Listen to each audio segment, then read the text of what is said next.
Jorge Mendes ajari Yamal agar bisa sampai ke level Messi dan Ronaldo. Ole Roumanie dikabarkan makin dekat dengan klub Erick Thohir Oxford United. Al Nassr siap tawar Casemiro dan bereuni dengan Cristiano Ronaldo. Resmi, Olmo tidak bisa didaftarkan untuk Januari. Pemain Welpes Cunha didenda FA gara-gara ini.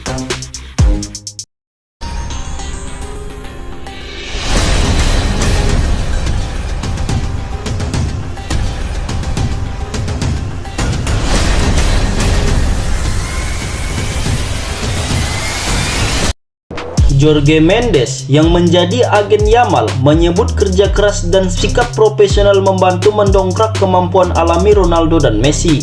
Ia pun meminta sang wonderkid untuk menjadikan keduanya sebagai contoh.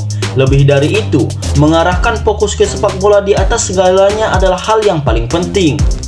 Banyak pemain berbakat yang gagal memenuhi ekspektasi karena fokus dan dorongan pribadi mereka tidak sesuai dengan kemampuan sepak bolanya. Ronaldo dan Messi sementara itu bekerja keras untuk mencapai apa yang mereka inginkan. Selagi panjangnya karir juga menjadi hadiah atas dedikasi mereka terhadap permainan ini.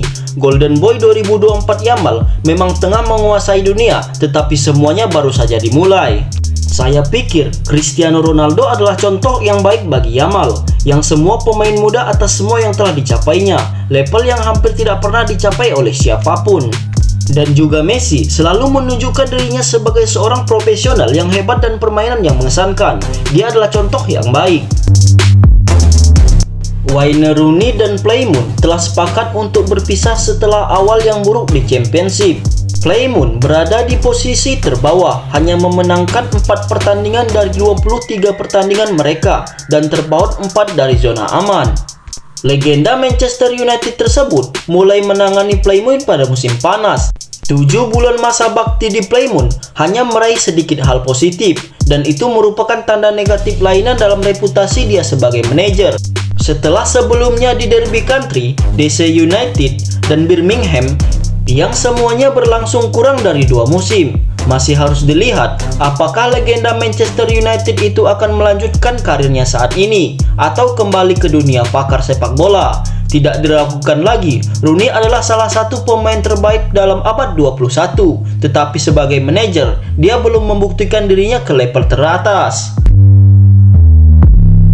Pemain yang sempat dikaitkan dengan program naturalisasi timnas Indonesia oleh Roumanie semakin dekat bergabung dengan Oxford United. Manajemen FC Utrecht telah memberikan lampu hijau kepada Roumanie untuk pergi ke klub divisi Championship yang dimiliki dua pengusaha Indonesia, Erick Thohir dan Anindya Bakri ini.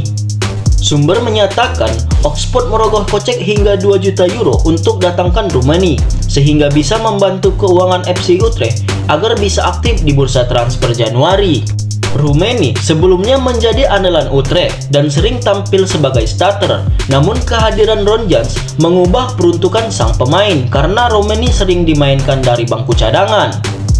Dan ditambah lagi, Utrecht juga ingin meminjam pemain Borussia Dortmund Sebastian Haller. Jika itu terjadi, Roumanie akan berada di satu klub dengan winger Indonesia Marcelino Ferdinand. Kiper utama Manchester City Ederson kemungkinan bakal angkat kaki dari Etihad Stadium di penghujung musim 2024-2025. Pemain asal Brazil itu telah menjelma menjadi salah satu pemain penting The Citizen dalam beberapa tahun terakhir, termasuk saat kampanye treble winner 2 musim lalu. Kendati demikian, Pep Guardiola sepertinya tak lagi melirik Ederson dalam proyek panjangnya, seiring performa yang semakin merosot. Jadi kesempatan yang tepat bagi City untuk menguangkannya. Ederson diklaim bakal tergoda untuk hengkang bila mendapatkan gaji yang lebih besar di tempat lain. Manchester City diyakini tak akan keberatan dengan para peminat dengan maju tawaran 25 juta euro saja buat Ederson. Casemiro bersiap meninggalkan Manchester United untuk bergabung ke kancah Saudi Pro League pada Januari tahun depan. Gelandang veteran Brazil itu telah berbicara secara resmi dengan perwakilan dari Public Investment Fund atau sering disebut sebagai PIF. Untuk diketahui, VIF memiliki 4 klub di ajang Liga Pro Saudi dan saat ini mencoba mengupayakan untuk membuat Casemiro kembali bereuni dengan mega bintang Cristiano Ronaldo di Al Nassr. Christian Eriksen pasang badan untuk Joshua Zirkzee yang paling cemooh saat Manchester United dipecundangi Newcastle United 2-0 dalam laga lanjutan Premier Inggris di Old Trafford. Zirkzee diganti oleh manajer Ruben Amorim sebelum jeda laga seturut keunggulan cepat The Magpies 2-0 sejak babak pertama. Striker Belanda itu habis diolok-olok fans tuan rumah sendiri saat meninggalkan lapangan untuk digantikan.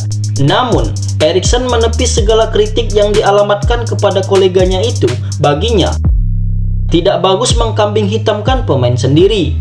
Saya pikir sangat disayangkan bagi Joshua bahwa dialah yang menjadi kambing hitam. Kasian bagi dia.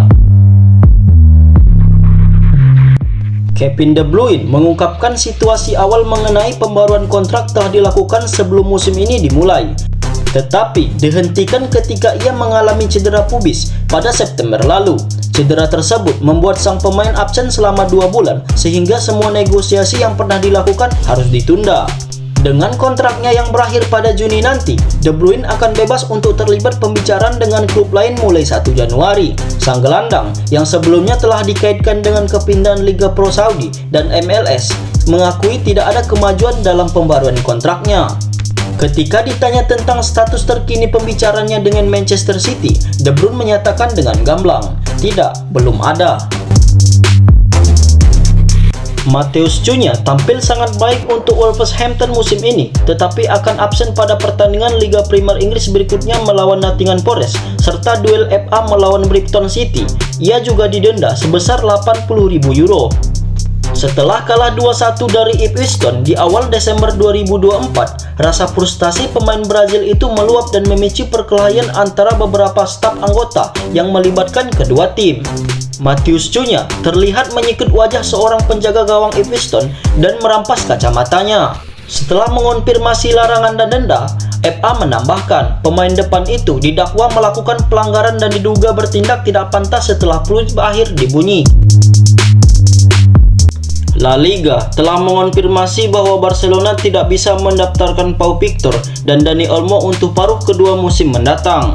Los Blaugrana tengah berjuang untuk menemukan cara bagaimana memperluas batas gaji mereka agar meregistrasikan 2 rekrutan transfer musim panas ini mulai Januari nanti. Namun, pukul 21.00 waktu setempat di malam tahun baru, La Liga membuat pengumuman bahwa Barca gagal memenuhi syarat untuk mendaftarkan baik Victor dan Olmo. Situasi ini memunculkan ragam spekulasi, terutama berkaitan dengan bursa transfer musim dingin. Kegagalan Barcelona mendaftarkan Olmo disebut-sebut akan menyebabkan kontraknya di klub Catalan berakhir. Pelatih kepala Manchester United Ruben Amorim menegaskan dirinya tidak akan mengubah prinsip serta gagasan dia di Old Trafford, meski hasil yang dipetik tim akhir-akhir ini tidak sesuai dengan ekspektasi. Juru taktik Portugal itu datang menggantikan Erik ten Hag dengan harapan besar dirinya bisa mengangkat kembali The Reds Devils dari keterpurukan. Sayangnya, Amorim menjalani periode yang sulit di Liga Premier Inggris dan itu benar-benar diakuinya. Ini benar-benar sulit bagi tim, tapi saya akan mempertahankan gagasan saya. Saya ingin bermain dengan saya sendiri sampai akhir. Rencana Manchester United mengangkur Radal Kolo Muani bakal kena gangguan dari rival mereka di Liga Premier Inggris, Chelsea. Dua klub raksasa Inggris ini akan bertarung merebutkan tanda tangan penyerang berbakat Paris Saint-Germain tersebut di bursa transfer musim dingin ini.